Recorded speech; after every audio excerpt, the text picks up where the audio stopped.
see. Thank you.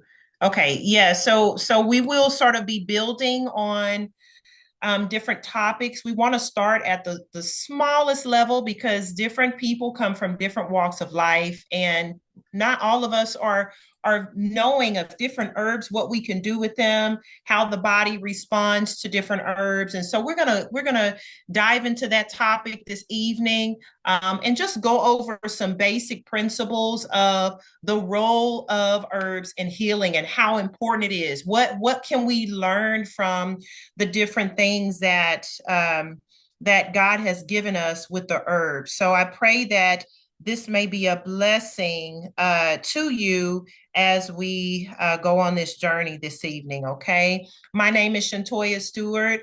And of course, this is our ministry, Inspired by God Ministries. And so I just wanted to share a little bit about ourselves with you and what it is that we do. We've started this ministry in 2013.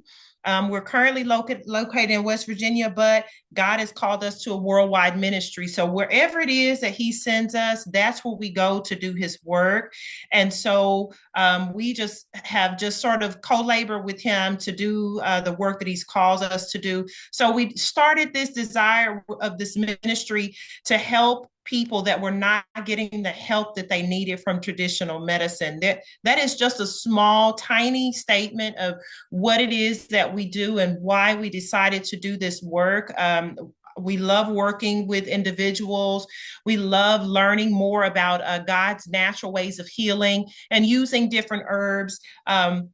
And knowing that we can, not just for ourselves, but we can educate others on how they can take their health back into their own hands, because that is the most important thing that we can do. It's your body, right? So if it's your body, then there are things that you and I should be able to know and understand on how to keep us healthy, so that we're not having to okay, got to go back to the doctor, time to go back to the doctor. No, it's your body. And so not saying that the medical system is not there for a reason. If you have something going on, it's important to, get at least a diagnosis so that you can see what it is that you can do to improve your health. And that's what we're here for, to do, to assist you with that. And so some of our core values are preservation in ways of not just the wildlife and the plants and the animals, but also ourselves. God wants our bodies to be preserved, right? And so, in understanding and learning that, we will actually be glorifying God with what it is that what He's given us: integrity, knowing that we want to do what God has asked us to do and help people in the most honest way that we possibly can. One of the other things that we really value is God's laws of health, and understanding what that looks like, those different laws, from our diet to nutrition, drinking plenty of water, getting plenty of rest, exercise, trusting in God, temperance, all of those different things. Air, water, there's so many different things that we need to be able to keep in our minds on a regular basis. And so I pray that we are able to understand also that we need God's divine wisdom. So without Him, we couldn't be able to do what it is that He's called us to do. And so these are the values that we hold in whatever it is that we do, that it may be glorifying to God. And so we pray that as we are able to share this knowledge with you this evening, that you may find a blessing from it. So what is herbalism and its history? Okay. Now, I know that I could be giving you lots of different backgrounds of different cultures, different peoples, but you know what? The origins of herbalism is found in the Word of God. That's right. It's found in the Word of God. It is from the very beginning that we learn what herbalism is. And so, because it is that we are Bible believing Christians, we want you to know that God is the one that gave us the herbs. It says in Psalms 104:14, He causeth the grass to grow for the cattle and for the herb for the service of man, that He may bring forth food out of the earth. And what does service mean? It means that he gave us herbs to be able to minister to one another's needs. Wow, what a powerful statement, right? Because we just think of something, oh, when I'm sick with something, I just go and get herbs and I take it for myself or my family. But every time you share with your family, whoever it may be, you're ministering to them. You are serving them. That's right. And God has called each one of us to serve, just like Christ. He was a servant. He was the servant of all servants that died on Calvary's cross for our sins. So that's what he's given us herbs for, and that he may bring forth food out of the earth. Genesis 1:29 says, behold, and God said, behold, I have given you every herb bearing seed, which is upon the face of the earth, and every tree in the which is the fruit of the tree, to you it shall be as meat, right? So he's given us herbs, he's given us fruit, he's given us every part of the tree, every single thing he's given us, if we use it wisely, to be able to bring a nutrition back to the body, homeostasis back to the body. And so this is something that he has called us to be able to do. He said, I've given it to you. Wow, that's an awesome statement again, because he is directly saying to each one of his children, I have given you the herbs that you may be able to use them for your nutrition, for your sickness, for your meals, everything. That's what God has given it to us for. Okay.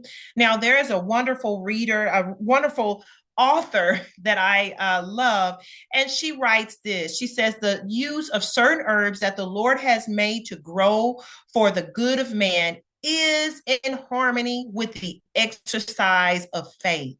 Why do I say that? And we're going to go more in detail with that. But when we use herbs, it is not something that is separate from our faith in God, right? Like when we think about herbs, God created this world, he created everything around, and God has given us these wonderful herbs to be able to use for a purpose, right? So when we actually are using these different herbs, there is a purpose there that is involved, and we're going to get directly to that purpose. All right, so let's look at the importance. Let's look at the importance of herbs today. Why is it important today? Because, we think about it, there's hospitals everywhere. It doesn't matter where you go. There's hospitals, there's what are those centers called? The emergency centers, there are dialysis centers, there's cancer centers. There is medical facilities everywhere you look. But still yet, especially right now, there has been an uptick of individuals using herbs. Why is that the case? Okay, so let's look at the importance of herbs today. Three wonderful reasons. Number one, restoring the connection to God's creation and natural health.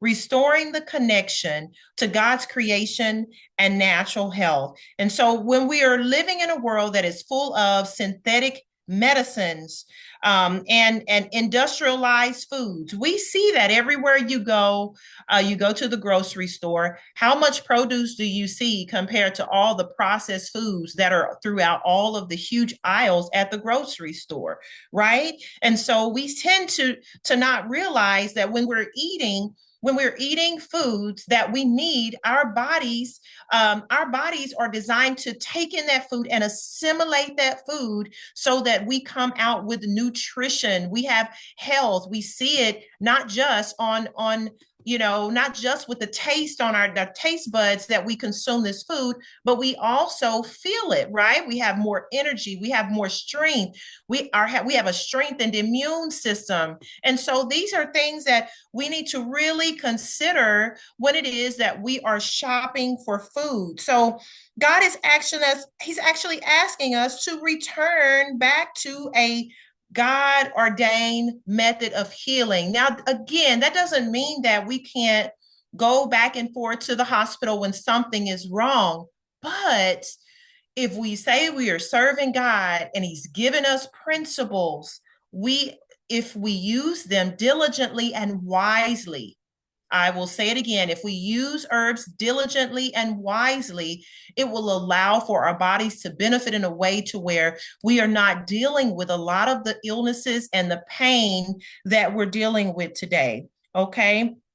So teaches that God created the natural world and to heal us and sustain us. Right? He created the world here. We just read that in Genesis 1:29 that he created the world and the earth around the earth and the plants and the trees around us.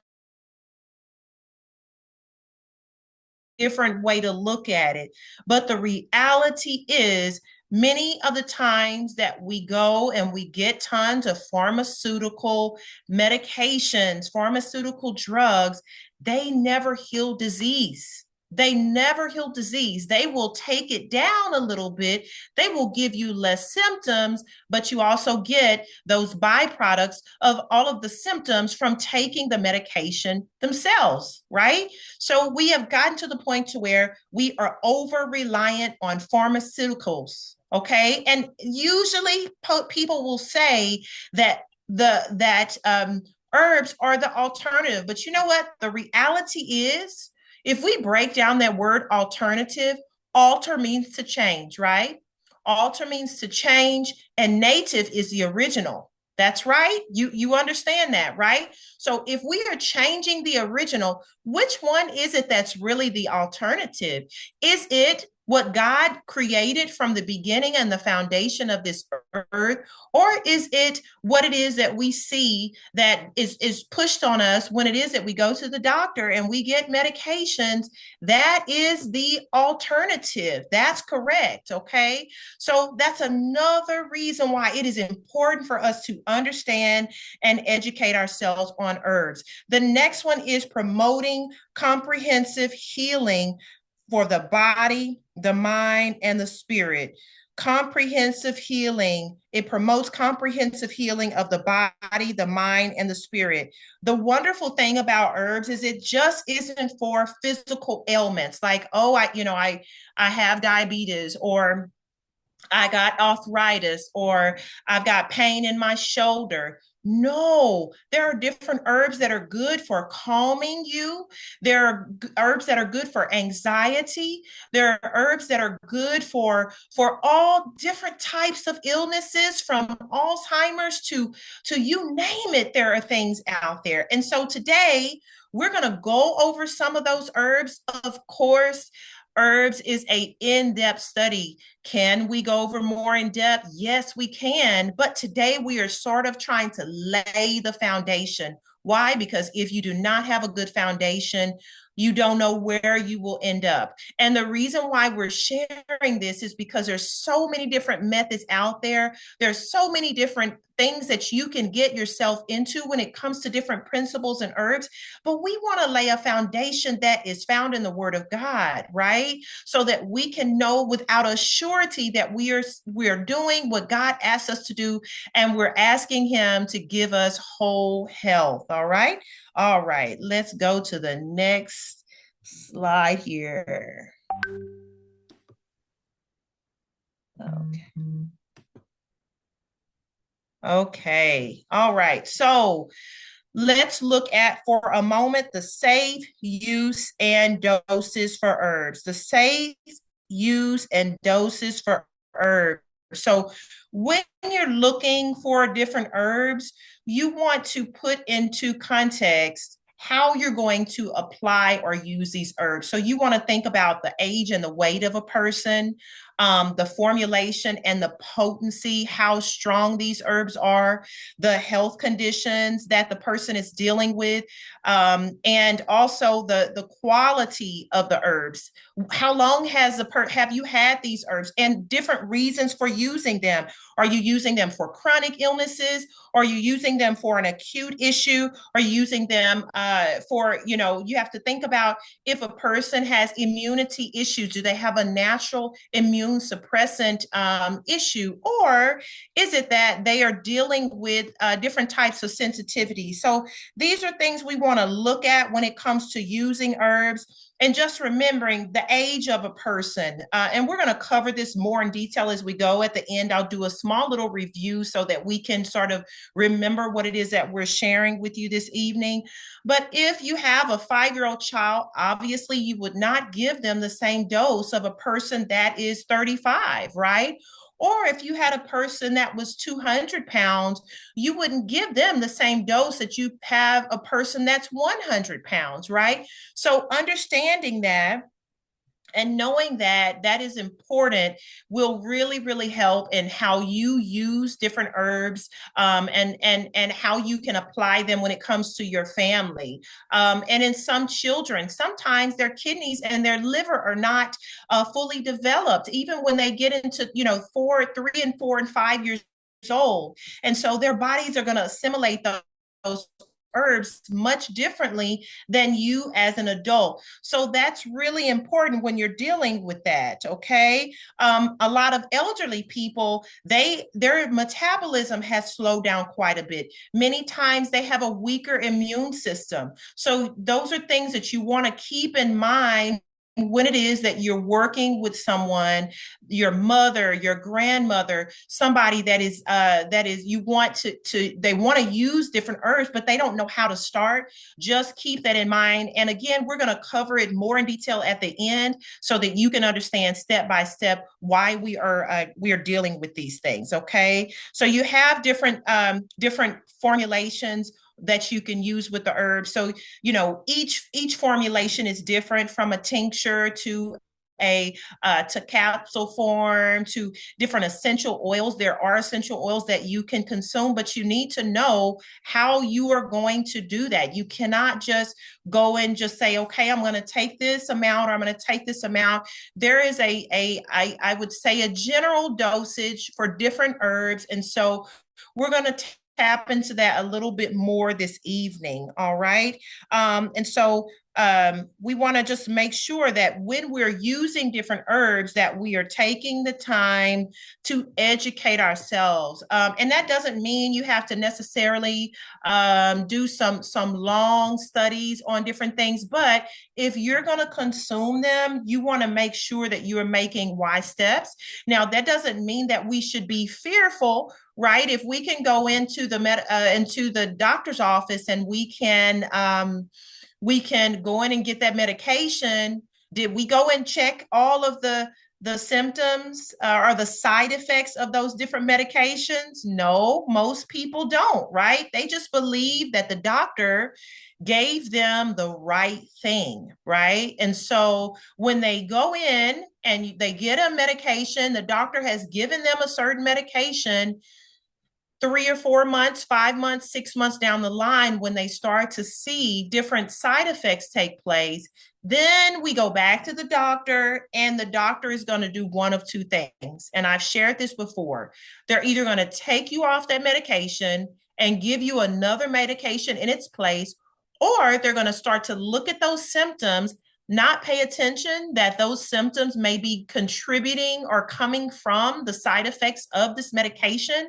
And now we're going to go on and put you on more medication. And unfortunately, that happens more often than not. So these are things that you want to make sure that you are understanding of before you even go into that doctor's office. Okay, I've got the diagnosis. Now what can I do? And the sooner you find out, the better. So we're going to look for just a moment at some misconceptions about herbs. Misconceptions about herbs. Herbs are just for minor ailments. That is totally fictional. Totally fictional. Okay, minor ailments would be what? Like the cold, the flu.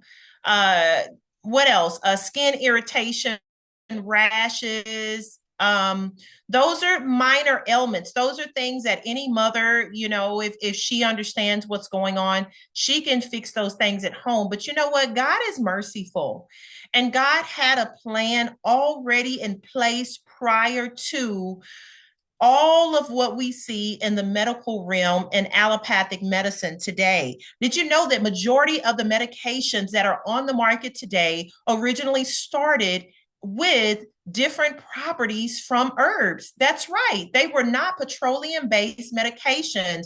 They had in the different medications, they had properties from the exact herbs, but it didn't make enough money for them. All right. And technically, you cannot patent nature. And so, because of that, we have the pharmaceutical industry that has done a wonderful job of making synthetic medications that will do similar things that natural herbs will do, but with unfortunately lasting effects of harmful effects to the body. All right. So, what else can herbs help with? Herbs can help with any disease that you can think of, from seizures to uh, um, rebuilding bone and cartilage in the body, to Alzheimer's, to kidney damage, to diabetes, to high blood pressure. All of these things can be healed naturally with God's herbs. That's right. And I'm not just speaking, I am speaking from the experience of working with people over these years to be able to allow for them to begin to see their health reverse, right? And so, because of that, I know that God has a plan. He had a plan from the beginning, right? He had a plan when he sent his son to die for us because he knew that we were going to be sinful. Why wouldn't he have a plan in place for us when it comes to our health as well? He knew that we were going to be so sinful. He also knew that we were going to be so sick. And so, what did Jesus do when he came? He did more healing than he did preaching. That's right. He did more healing than he did preaching. And so, technically, if you find yourself on this phone and you are going to a church that is not considering the principles of how important healing is, you might want to reconsider, because that is a principle that God himself laid out for his children. When Jesus was here and he walked the earth, he healed when he saw the need for it to be. Okay. All right. Let's look at another misconception.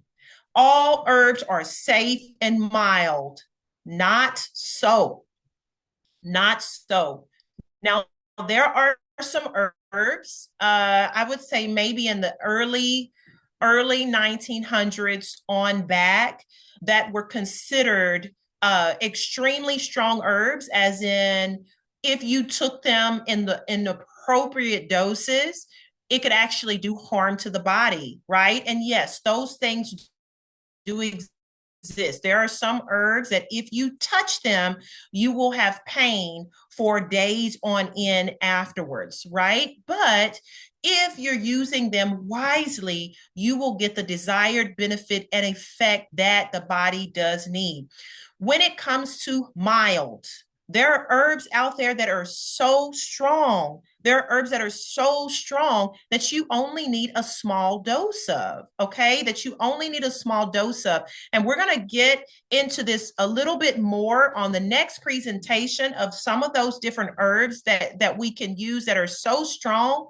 But we are, again, still just covering the foundation right now. We're building a foundation so that you would know from this point on that you need to empower yourself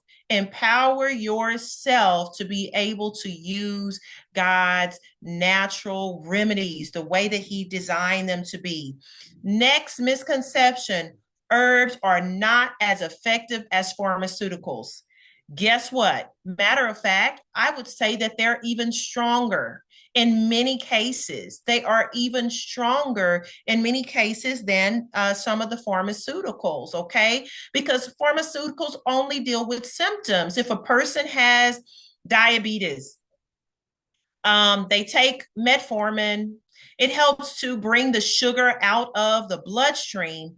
But you know what? At the end of the day, an individual will still have issues with their blood sugar compared to you taking nopal cactus, which is a wonderful herb, Gymnema sylvestre, another wonderful herb for diabetes. Another wonderful herb is stevia, fig leaf. These are wonderful herbs that you can take that will give you almost immediate effects. A matter of fact, we have a diabetic formula. And when we ship out our diabetic formula, you know what we tell people?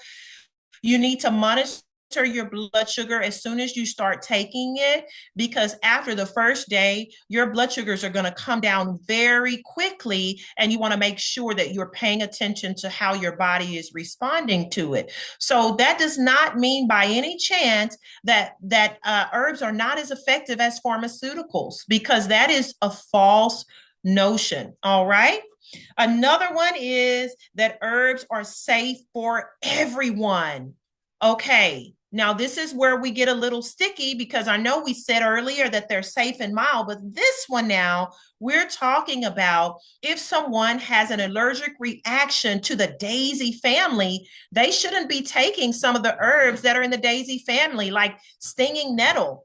What's another herb that's in the daisy family? Chamomile. Right. So these things we need to pay attention to. So if you're allowing someone to take herbs and their body is just not responding how it should, it could be that they have sensitivities to that herb. It could be that their immune system is suppressed. And even, thinking about the concept of when somebody is sick with something, if it is that maybe they're taking something for high blood pressure, you would be careful with the amount of garlic that you give them, right? Or you would be careful not to give them grapefruit. Why? Because different things that we can consume or different herbs that we can take can contraindicate or counteract the different properties of the different medications. So that's something to keep in mind as well.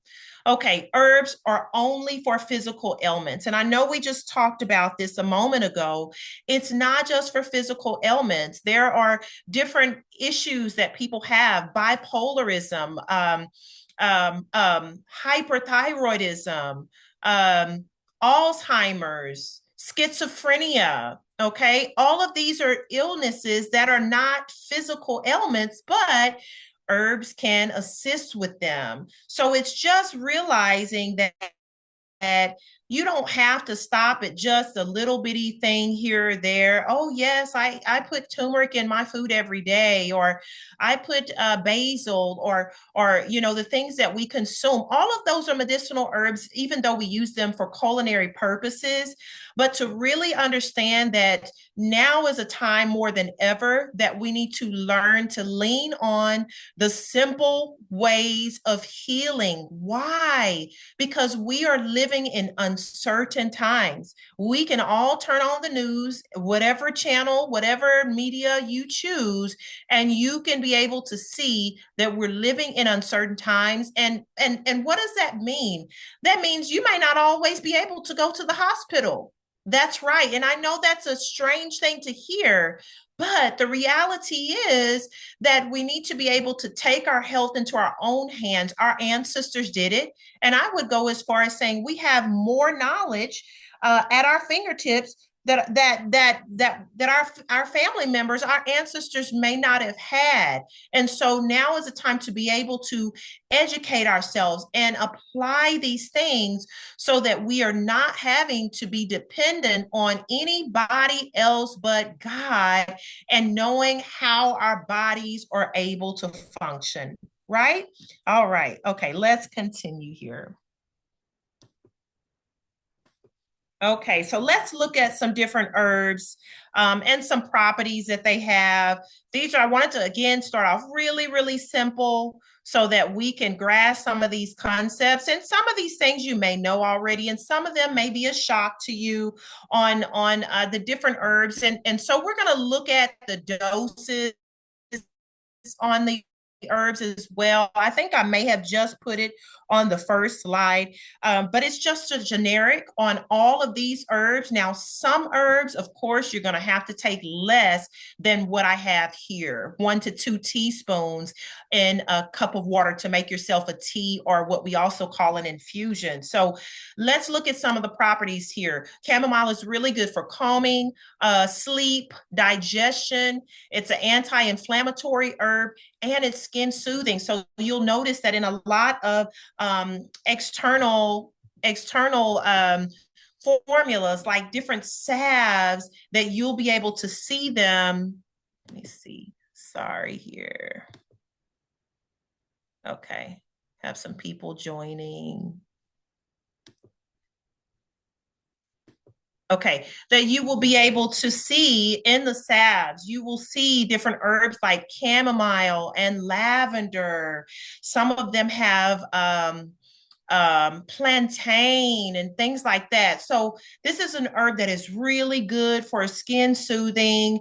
And if you are just dealing with anxiety, depression, not being able to get a good sleep at night, chamomile has always been the go-to, right? I know probably everybody on the line knows what chamomile is good for, but it's also good for digestion. If you're dealing with an upset stomach, chamomile would be a really good herb that you can use for that purpose. Now, I also have some other herbs, and you'll notice that a lot of these herbs have very similar properties to them, but they don't all have exactly the same properties. So we'll see that as we continue on in our presentation.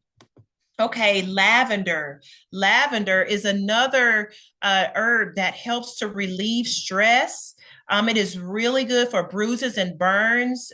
So, if you got burnt with something, usually a salve, or you can even do what we call a poultice. Now, I'm not covering this on this presentation, but I can share it with you. If a person just got burned, you can make yourself, if you have the dry lavender, you can get the herb itself, and you can actually blend it down, and you can apply it to that area with a little bit of olive oil. You can also mix into that plantain. I just talked about that earlier. That's another really good herb that is good for different things like, skin irritation, insect bites, and things like that. Plantain is a very good herb for that. And it also has anti-inflammatory properties to it. It's really good for pain relief. So if you've got, a painful, maybe like a canker sore in your mouth, or you have a boil on your skin, lavender is really good to use topically as well as a tea. It's good use topically as well as a tea. So these are different good principles that are properties that lavender has, as well as a sore throat. If you just have that first sign of an itchy throat, sometimes I use something much stronger, but you can also use lavender if you're dealing with a sore throat and you want to hurry up and go and get that issue, whether it be you're trying to get sick or whatever, you could use it for that purpose. Echinacea. Now, I love purple coneflower. That is a beautiful plant. I remember we went up to, where was that? We went to Minnesota last year and did some detox programs up there. And as we were walking in the neighborhood with the health guests that were going through the program, we walked by this house, and you could not only see all of the wildflowers in the yard, you could smell them before you even approach them. And so here it is, we're walking, and I'm seeing these beautiful, huge clusters of echinacea on this property. And so just so happened the owner came out of the house, the lady came out of the house, and I just said, I'm so sorry I've come so close on your property on at your house, but surely you couldn't be saving this all for yourself. This is beautiful. And so she said, no, I'm not. You're welcome to come. You're welcome to come to the back of the house. And she said that she had been doing that for 40 years of just perfecting and making her yard so beautiful. And I actually have pictures of that. I can't show it this time, but maybe the next time. But it was just loads and hundreds upon hundreds of different plants and different flowers. And echinacea was one of those flowers that she had in abundance. So just wanted to share that with you. So what is echinacea good for? It always, many times you will see it coupled with golden seal, and it has anti-inflammatory properties, immune boosting properties, antioxidants, antibacterial, and snake bite. So, in an emergency situation, I would tell anybody, if you know at least 50 herbs, 50, and you know the properties of those 50 different herbs, that is enough for you to get yourself out of an acute emergency situation. Why am I sharing this with you? Once again, we are living in uncertain times, right? And so being able to educate yourself, not just for yourself, but for your family, for your neighbors, for your community. People will come if it is that you know simple remedies and how to be able to help someone out of an emergency style type of situation, right? So this is very important for you to know. So I would indeed put on my list echinacea, because that is a powerful herb to be able to use. Okay, one second here. Okay, someone asked the question, can you take herbal capsules while taking medications? Yes, but you need to know what type of medications you're taking compared to what type of herbs you're taking. The reason being is because some herbs can conflict with medications, especially if you were taking medications for the exact same thing that you're taking the herbs for. So you want to just do a little bit of research. You're welcome to contact us, with whatever questions you might have, even more in detail, like if there's a specific medication that you're taking compared to herbs. But it is important for you to educate yourself, right? Now, a lot of the individuals that we work with are on medications, but we're working with them and they're taking lots of herbs and they have improved. So many of the people we're working with are taking much less medications than when they originally started. So knowing how to do that is important. You don't want to just come off of your medications and say, I'm going to take the herbs. Education is key, right? My people perish for what?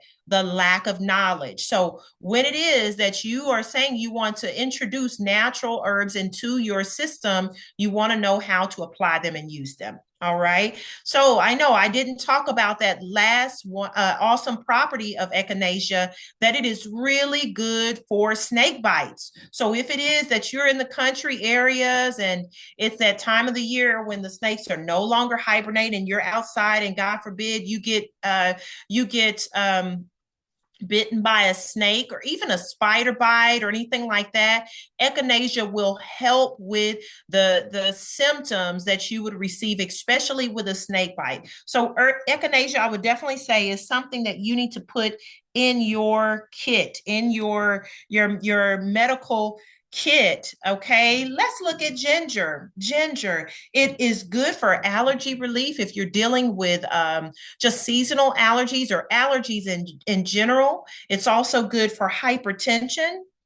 It's also good for nausea, vomiting, and congestion. All right. So this is a very good herb. Now, I just wanted to share with you, and I'm going to go more in detail with that.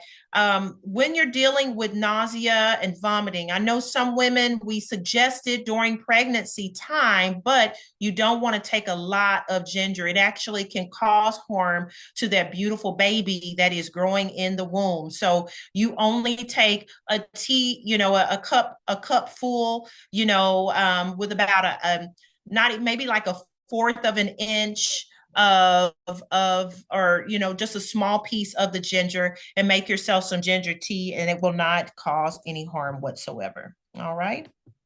Okay, let's look at turmeric. Turmeric is another herb, again, that we use in cooking, but it is very good for inflammation. It helps with bringing that inflammation down. Tumors, we apply it on wounds when the skin is not growing back properly, especially people that have diabetic wounds, gangrene. We use that on a regular basis. If you have high cholesterol, it'll bring those cholesterol levels down, and also digestion.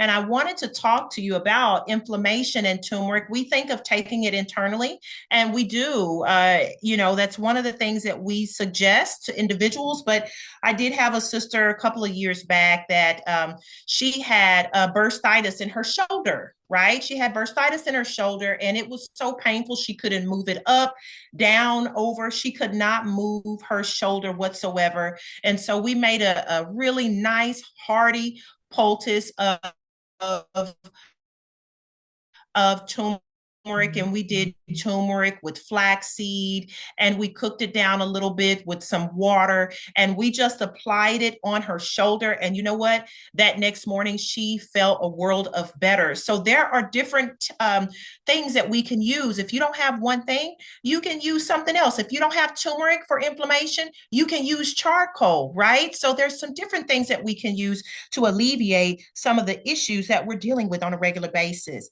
All right, let's look at garlic. Garlic is good for asthma, cancer, insect bites. It has antibacterial properties, shall I say also antiviral properties, hypertension, and poor blood circulation. So this is the reason why they would tell you, if it is that you have high blood pressure, you can't be on high blood pressure medicine and garlic at the same time. It's not the best deal because it improves and increases your blood circulation when you consume it.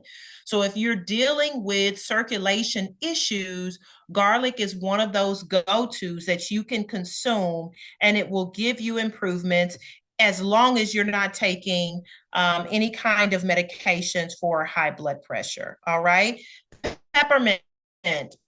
Peppermint is good for headaches, abdominal issues, female issues like cramping, any kind of bloating or swelling in the abdominal area, and indigestion. It's really good for digestion issues that someone might be having. I'm sorry, you all.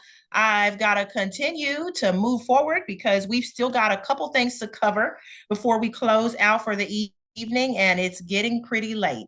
All right, so ashwagandha. Ashwagandha, I always, in my mind, when I think of ashwagandha, I think of calming, right? So ashwagandha is really good for anxiety, for calming. It's good for sleepless leg syndrome. So if you're having leg pain, that really helps with that.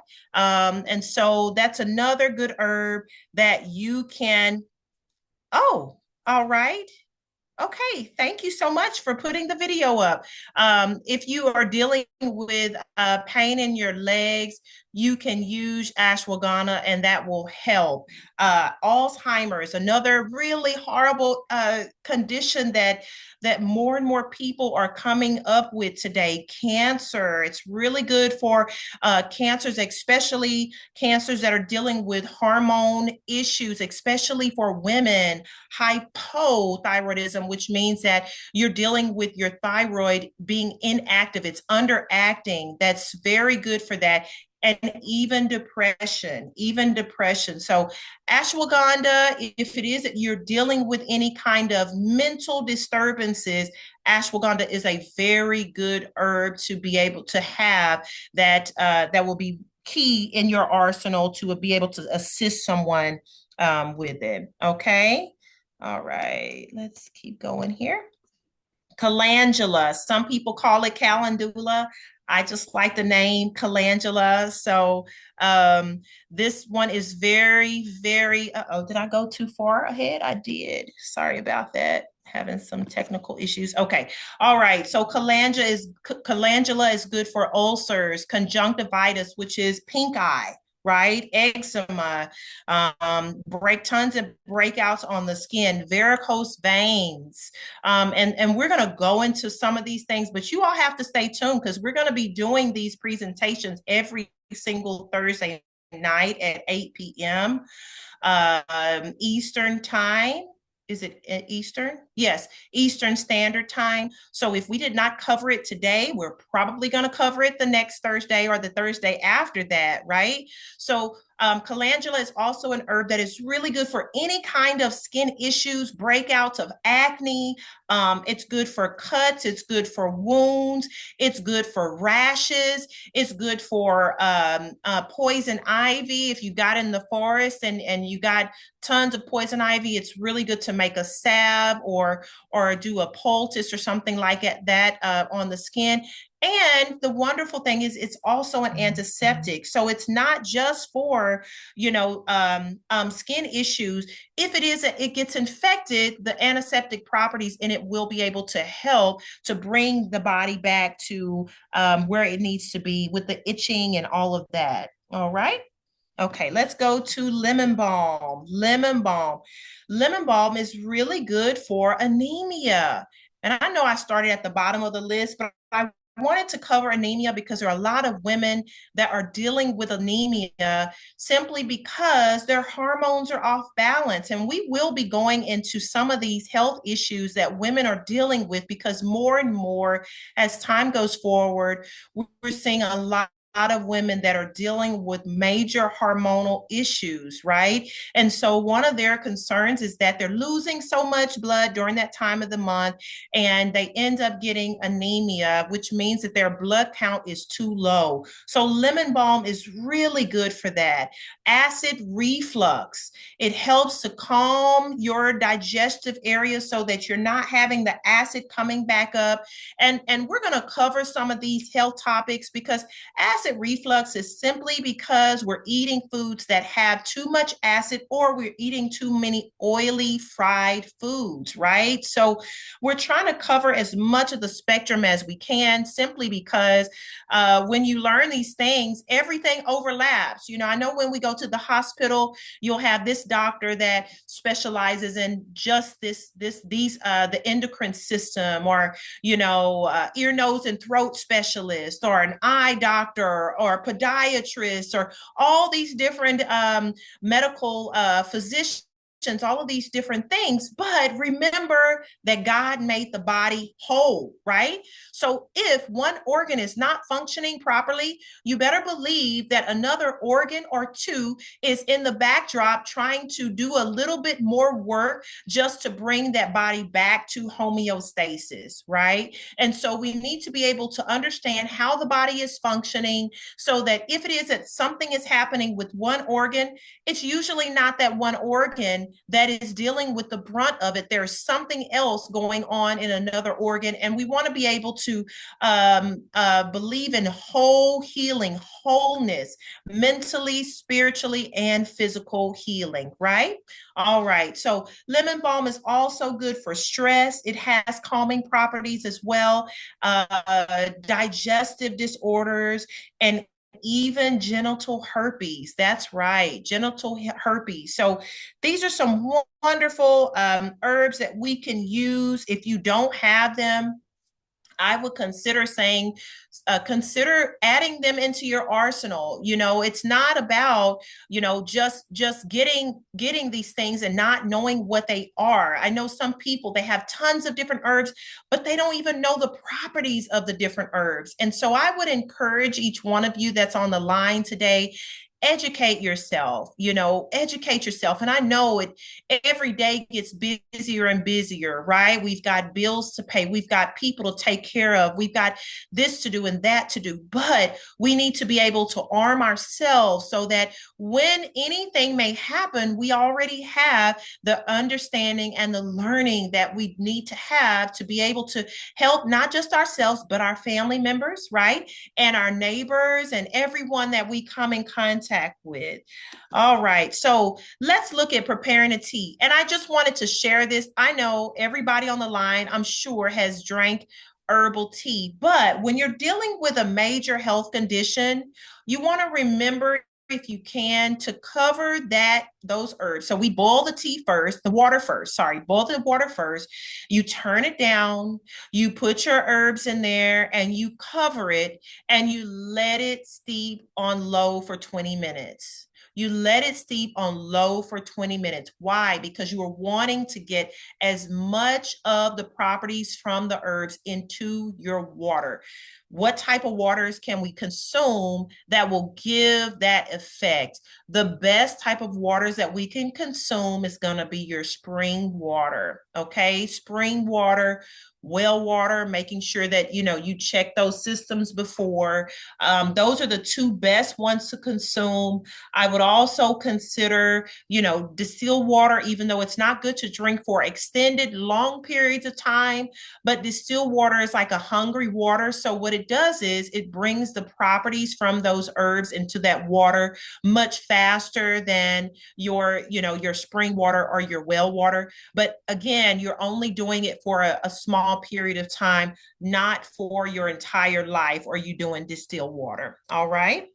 Because you do need those herbs, and not the herbs, but you need the minerals that you would find in the spring and the well water. Okay.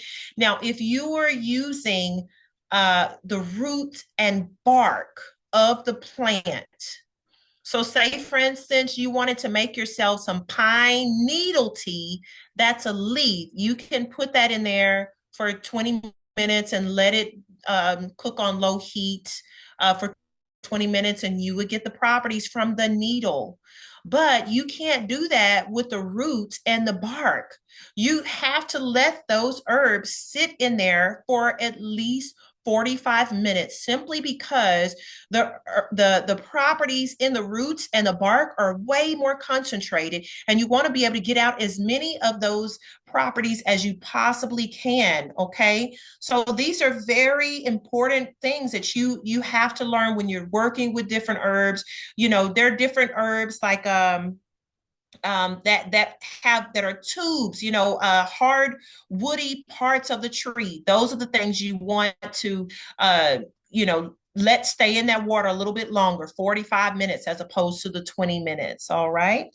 So those are just some good principles and tips that you can use for making yourself a tea. Let's look at the benefits of to tinctures to versus infusions. Okay, I'm gonna have to adjust here right quick. Give me 1 second, you all.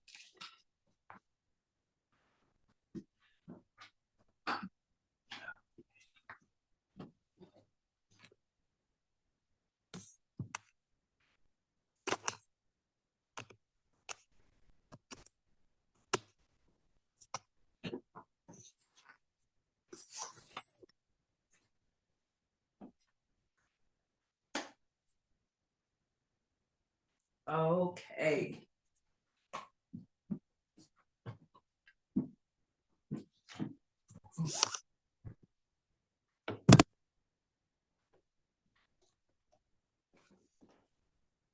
Okay, sorry about that. Okay, all right. So let's look at the benefits of tinctures versus infusions. So infusions, when we say infusions, we mean tea. Okay, that is the scientific name of a tea, is an infusion. The herbs have gone into the water and the properties from the herbs are pulled into the water. So we're going to compare some of the benefits of both of those, an infusion and a tincture. So a tea is of course more gentle on the system. However, it does take a longer time for you to see the benefits and the effects of that infusion over a tincture. Just because you're not putting in as much of the herb to get the properties that you need, okay? But the plus with infusions is that it's going to also assist in you getting more hydrated. You're drinking more water. And if it is that you're dealing with a health concern, you're going to be you're going to need that water. So what we usually do many times if we're having someone on a program and they're doing some aggressive cleansing or detoxing, we will say we'll start you off with a tea. We'll put a couple of those herbs in the tea, but then we'll also add in tinctures so that their bodies can assimilate it much faster and much easier. Okay. Now let's look at tinctures. Tinctures, they last longer, they're more concentrated, right? So we usually use vegetable glycerin tinctures, and I'm going to tell you a little bit more about that in just in a moment. But it's really, really good if you had tinctures because if you use a vegetable glycerin, of course, they don't last as long as your alcohol tinctures. But by the time you're done, years have passed and you don't like you're already done with it before you get to the end of those years, right? So when it comes to a vegetable glycerin, those usually last between years. And the wonderful thing about preserving your herbs is the longer they sit in the bottle, the more concentrated they become, right? So that's a really good plus if you're taking tinctures as opposed to you doing an infusion, which is a tea every day. After a day or two, you've got to throw it out and start anew. So that's a plus when it comes to tinctures. Your tinctures are also much stronger than your infusions. They're more concentrated. So, these are wonderful properties that you can get from tinctures that you would not be able to get from an infusion. And as I shared earlier, you're only taking 1 to 2 ml, which is about 20 to 40 drops of the tincture. They're going to work much faster in your system compared to you drinking an 8-ounce cup or a 10-ounce cup or 12 or 32 ounce. Yes, you're going to take those herbs in, but you're also taking the water in. So your body has to assimilate the water on top of the properties from the herbs when you're doing an infusion. So this is something just to keep in mind when it comes to you being able to understand what it is that you decide. Now, I understand an emergency situation. I would say go ahead, get yourself some different herbs that you understand about, or you can get your different tinctures that are going to last you for multiple years. You might say, okay, well, I will get 2 of this, 3 of that, whatever it is, like your immune boosting tinctures. You need to have some of those things on hand.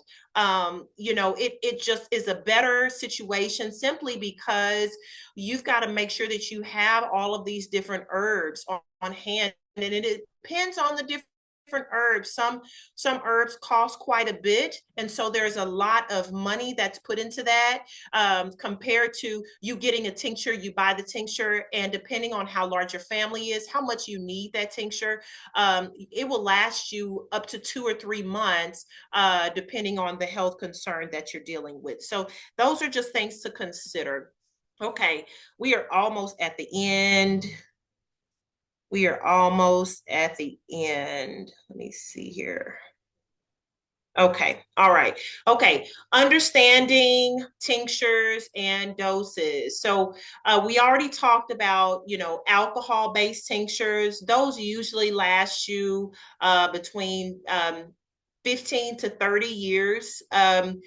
but again, they are alcohol based, right? So there's really not, even though I know some people will say just put it in water and that boils off the alcohol, it really doesn't boil off the alcohol. I've tried it in the past and it doesn't. So we're sort of blessed to be able to make vegetable glycerin tinctures, and that's what we make. That's a part of our ministry.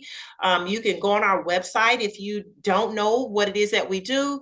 You can go to inspiredbygodministries.com, inspiredbygodministries.com. It'll be on the last page here, or you can go to shantoya.com, and we have our whole line of products there that we make ourselves. We formulate them ourselves, and we have been getting lots of success stories and testimonies of the blessings that people receive when they take our products.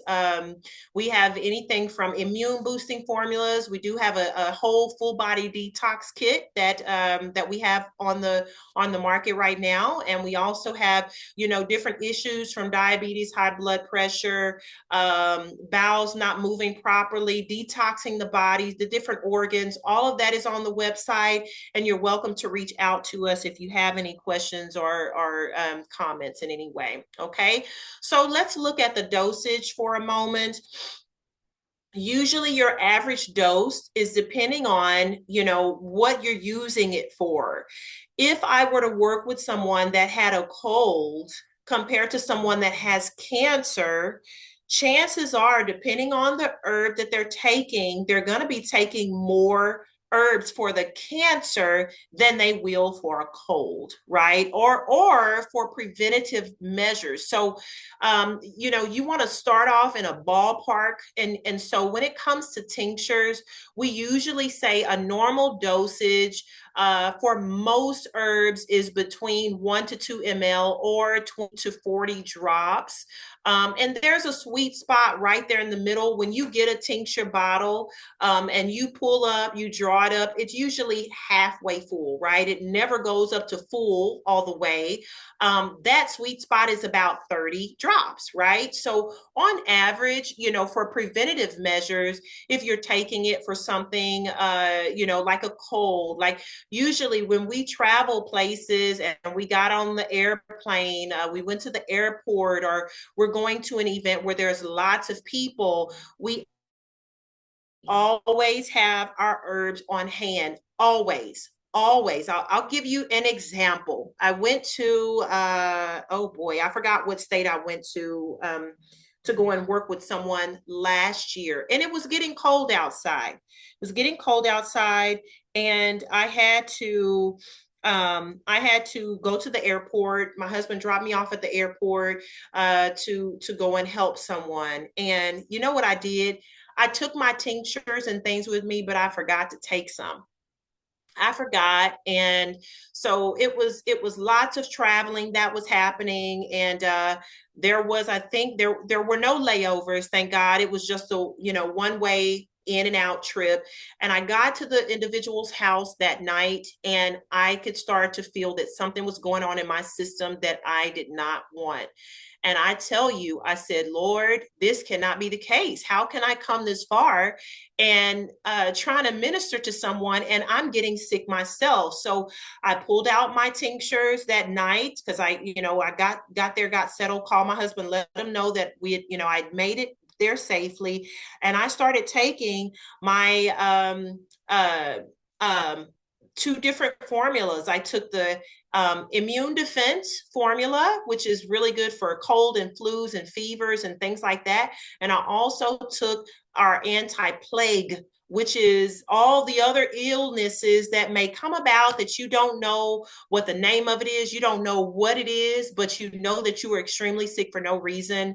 And so I took 2 droppers of each of those. And I tell you, that next day, I felt great. I had no problems whatsoever. And I said, thank you, Lord, for you getting whatever it was that was trying to inch up on me out of my system.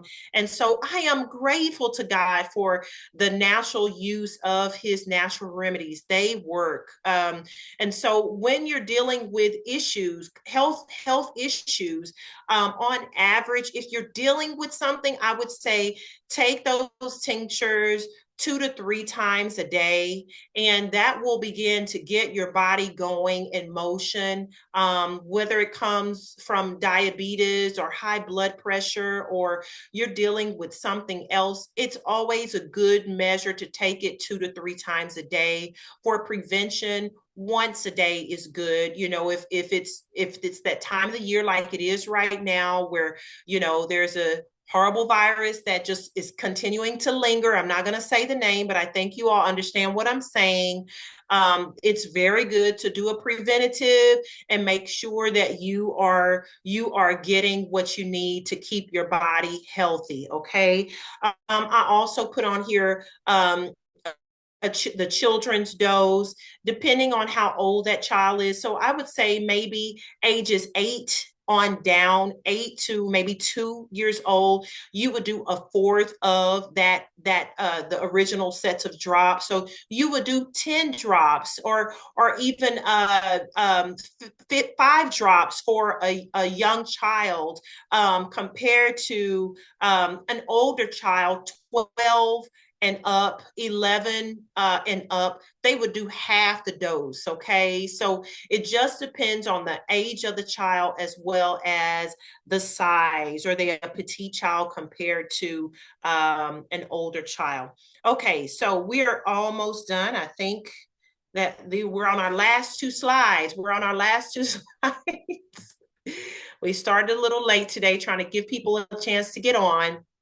Anyway, so we're going to just cover this briefly, and I want to open it up for just a couple of questions if anyone has any questions. And of course, this is being recorded, so if you were not able to come in at the beginning, because I know that a lot of people came in at the end of the call, you're always welcome. We will be putting it up on our YouTube channel, on our channel Inspired by God Ministries. Just look for our logo, and you can have access to all of the presentations, not just this one, but the ones that we've done prior. So let's just take a moment to look at herbal safety. Okay, so you have potential interactions with medications, which we talked about briefly earlier. So you have immunosuppressants.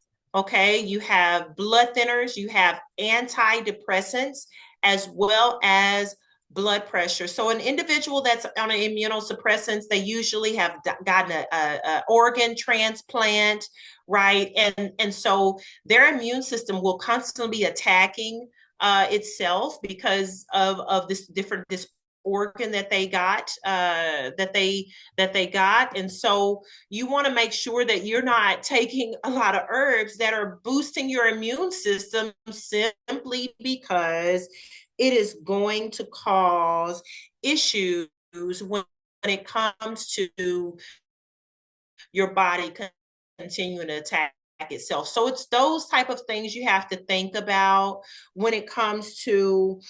You also have, like we talked earlier about garlic being a natural blood thinner. If you're on or if you're on medications that naturally thin your blood, that's considered a contraindication, or it may cause issues with you taking both. So thinking about those kind of things, if you're on antidepressants, it's really good for you to know that, like St. John's wort, it affects your liver. But if you're on antidepressants, I would not consider you taking St. John's wort. So those type of things we talked about a little bit more earlier.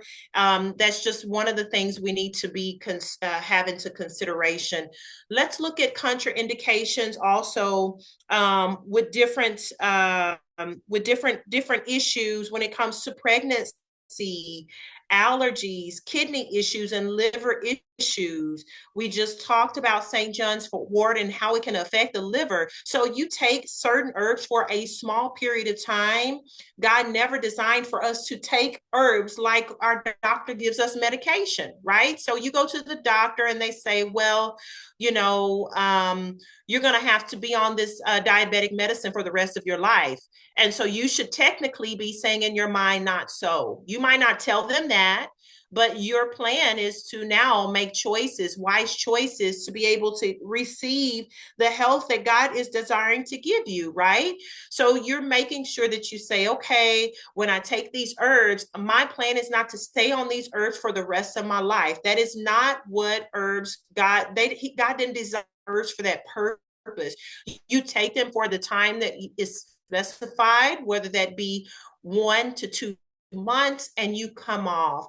If you need to go back on, you need to wait at least 2 weeks to allow your body to rest. And usually, if you're working with a master herbalist, what they will usually say is you come off for a couple of weeks and you switch it out with another herb that has similar properties to it, right? To give your body a little bit of a rest so that you're not bringing more harm to your different organs than good. So, those are things that you want to be aware of when it comes to different contraindications with different herbs and how they may affect your body when you're taking medications and things like that. So another concept, we talked about pregnancy. There are some herbs, and I know I talked earlier about ginger, right? So ginger in itself is a very good herb, but a woman that is pregnant and she's in her last stages, those last 3 or 4 months of pregnancy, she should not be taking large amounts of ginger because it will allow for her body to begin to go into that birthing time, right? To start having contractions, right? So those are things that you want to be aware of when it comes to pregnancy. Another herb that will allow for a woman to go into having contractions is black cohosh, which is another herb that's really good for a woman that is pregnant, that's with child. But the amount that she takes and how long she takes it is the key, right? So these are things that you need to be aware of. We don't just give herbs and, oh yes, take it and then no problem. No, we say educate yourself. We don't want to say, please take our herbs for the next 20, 30 years. No, we don't want that. It is your body, and you need to be able to understand how to take care of your body, because at the end of the day, when you rest at night, you want to know that you feel good about the decisions that you've made for yourself and that you were becoming healthy and whole by educating yourself, right? Okay, so let's look at briefly the best practices for storing herbs. You always want to leave those herbs in a dry, dark place.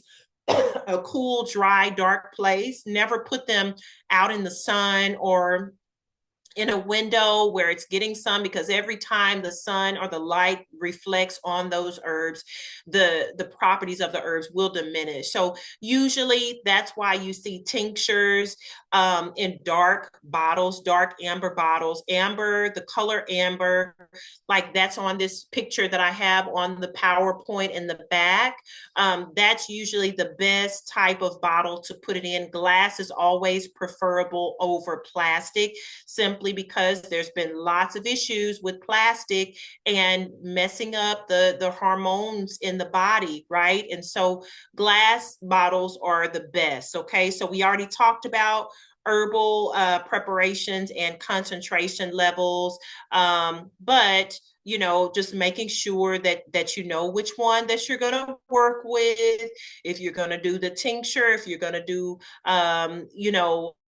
glyceride, if you're going to do capsules. And I know I did not cover essential oils, but you want to make sure that you don't play when it comes to consuming essential oils. Is it possible to use or consume essential oils? It is, but you need to know what you're doing. Essential oils are the most concentrated out of all of the different herbal preparations that you can use. So I would not just go and start taking essential oils if you do not know what you're doing. And so that is another concept that you need to be aware of. And so we're going to close up with our last slide for the night. And we want to just thank you so much for coming on and joining us for this health presentation tonight. And we got to remember that it is faith when we believe in God and what He's put here, His creation. We believe that God has placed everything we need for healing in His creation, right? And herbs are a part of His plan for our wellness. That's something we just have to believe. It's the truth, whether we believe it or not, right? So we are also to be responsible. As we use these natural resources, we must do so responsibly, seeking wisdom and guidance from God and following His principles of stewardship and respecting the power of His creation. So, when it comes to going out and what we call wildcrafting, obviously it's not going to be right now if you're in the middle of the winter like we are, but there are wonderful things that we can use, and you want to just make sure that you don't overly abuse nature. Okay. And then the last thing is being thankful. We want to give thanks for the bounty of nature and the knowledge passed down through generations, so that we can have the knowledge that we have, and trusting in God's provision for our health and our well-being. So I pray that this presentation, even though yet simple, I pray that it was, a blessing to you. And again, we can open up the line just for a moment. If anyone has any questions or anything, we'll give a couple of minutes for that so that we can close for the night. So did anyone have any questions? You're welcome to raise your hand, or if you don't want to ask, verbally, you can also type in the question on the chat. And you're also welcome, if you're watching us live on Facebook, you can also text us your question and we can answer that way as well. Any? Yes, Bernadette.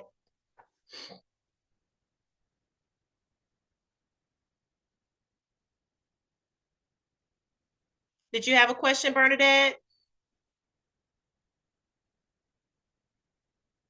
Do you hear me?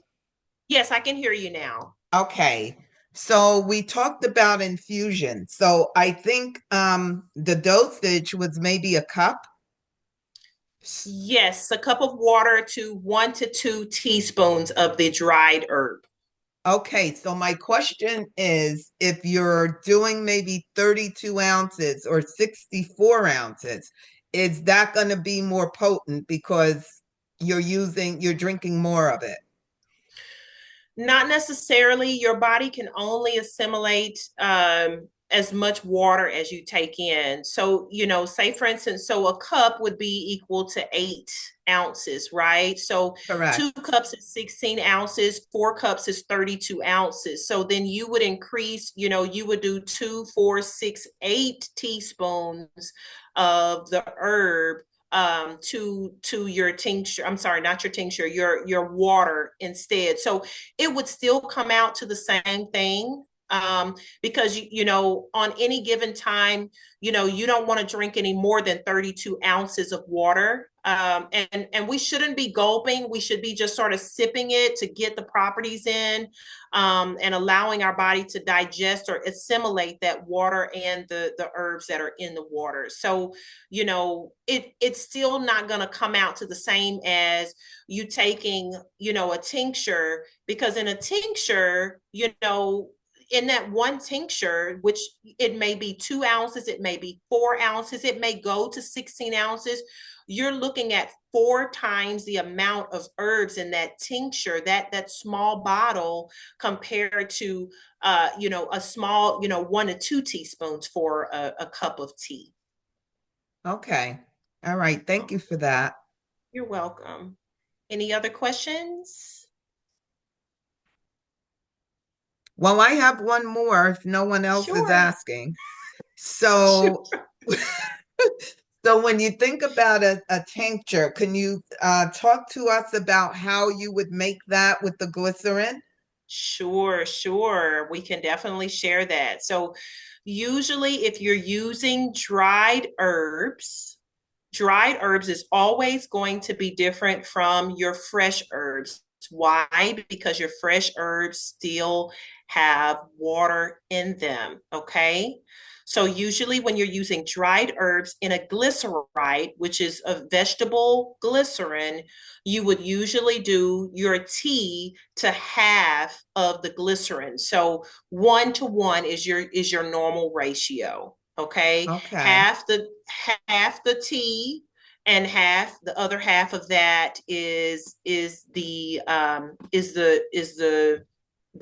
vegetable glycerin. So you would prepare Okay, the tea like you would normally prepare it, that's and then correct. you add That's half of correct. that to the tea.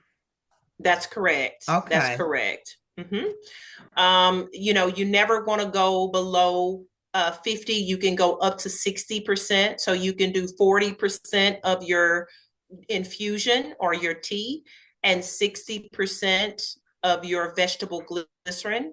That's usually the baseline, 40 to 60%. Okay, another thing, so that is with a dried herb. Now, if you're using herbs that are still fresh, you want to do all glycerin. Okay, simply Ah, because once you put in those the vegetable glycerin on top of those wet herbs, they take up a lot more room. They have tons more water in them. So when it is that the properties are absorbed out of the herbs, they're going to go into that mixture, and it is going to bring out around the same amount that it would if you were to do the dried herbs. Right? so would you Everybody understands. strain them? Would you Yes, you're strain going to them? strain them. Yes, you're going to Okay. strain them. You're going to strain them. Let me see. Usually you do that for maybe 2 weeks, 2 to 3 weeks. You let it sit in a dark place. Okay. You take it every 2 days, every day, actually. Sorry, twice a day. You take it out and shake it really, really well to loosen some of those properties of the different herbs, and then you put it back in the dark place, and you do that for 2 weeks straight every single day, and you will get a wonderful vegetable a glycerite with the properties of your herbs that will last you 4 to 6 years. Okay. And one other question, getting back Sure. to the 60/40. Mm-hmm. Why would you not want to go past 60 for the glycerite? You don't necessarily need to. The ratio is there simply because you don't want to water down your properties, the properties of your different herbal formulas that you're making, but you also want to make sure that it is above 50 and above, simply because you want to make sure that it is preserved properly, right? The reason being is because if it's less than that, you're going to stand the chances of bacterial growth, and things like that that you don't want to grow. And so the more of the preservative that you have in your formula, the better off it is. You don't need more than 60% of the formula to be the preservative. So it's 40 to 60 across the board, is the same for most all of your tinctures that are on the market are going to be 40/60, the herb being the 40 and the preservative being the 60, or 50/50. That's usually the range that's used for dried herbs. Okay, great. Thank you so much. You're welcome. You're welcome. Any other questions? All right. Well, it has been a pleasure speaking with you all tonight.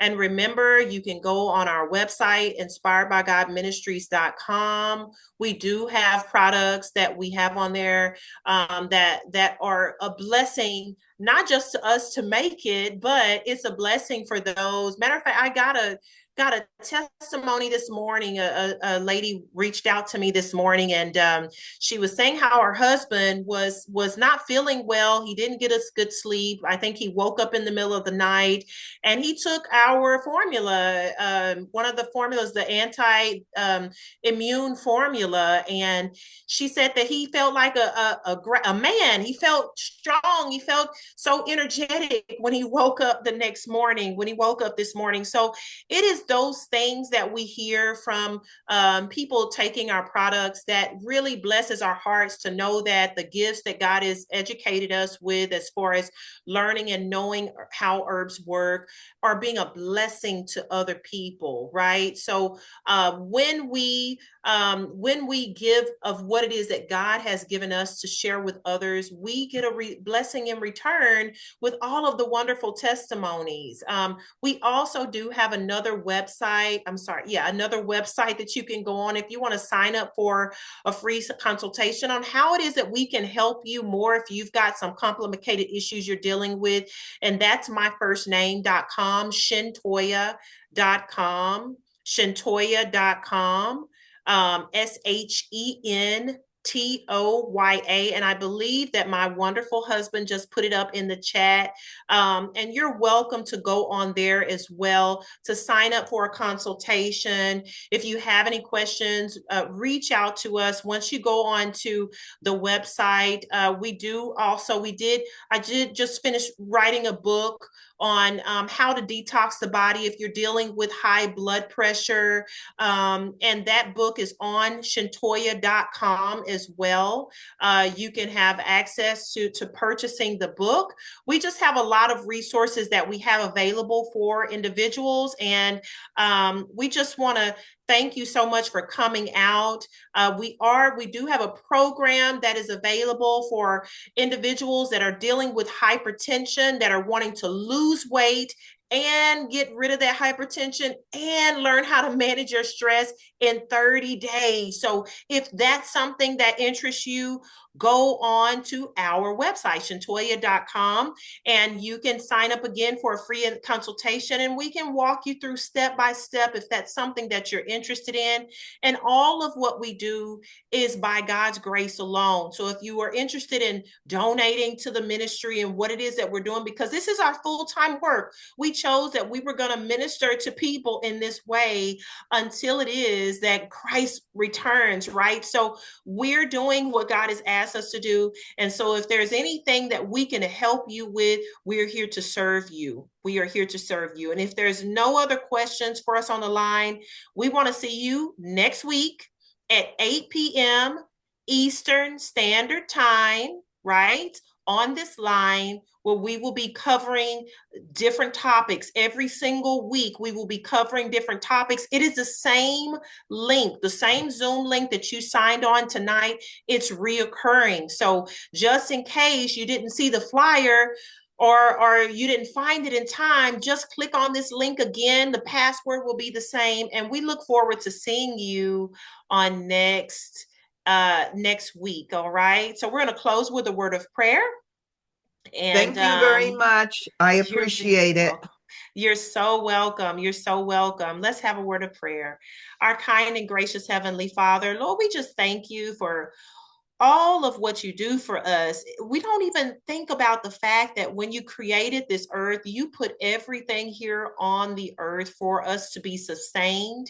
And you desired for each one of us, each one of your creation to coexist. You put the sun here for its purpose. You put the water here for its purpose. You put the earth here for its purpose, the animals for its purpose. This whole ecosystem is surrounded by your glory, oh God. And so we just thank you, Father, that we're able to just learn these simple truths, that we can use them to apply them in our everyday lives and to be able to help somebody else on their journey, Lord. And so we ask that as we are learning these things, that you would put them in our minds, that we will remember them, so that we can use them in whatever ways you see fit. We ask that you would give us all a wonderful, peaceful night's rest. And we thank you so much for all of those that came on the line tonight. And we ask, oh God, that you would allow for us to just continue to share your love and your grace with everyone we come in contact with. And we ask these things in no other name but Jesus Christ, do we pray. In Jesus' name, amen. All right. Good night. See everyone again next Thursday. Good night. Good night. Good night. Oh, for those that came in late, you can go on YouTube. Go on YouTube. If you signed in too late, go on YouTube. We will be uploading the recordings there. Okay. All right. Blessings. Have a wonderful night.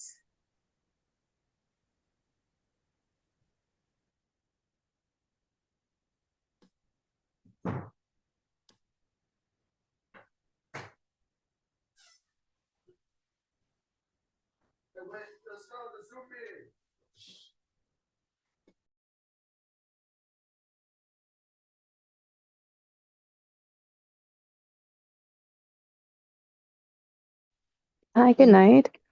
Good evening. Uh, Good evening. Good evening. I came on super late. But what is your YouTube channel, please? Yes, it's inspired by God. Inspired by God. Let me just pull it up so I can make sure I'm telling you the right thing. Inspired by God Ministries. Okay, Inspired by God Ministries. Okay, I'll look Yes, that up right ma'am. now. All Thank you so much. right. You're so welcome. You have a blessed night. Same to you, sis. Okay. Thank All you. right. Bye bye.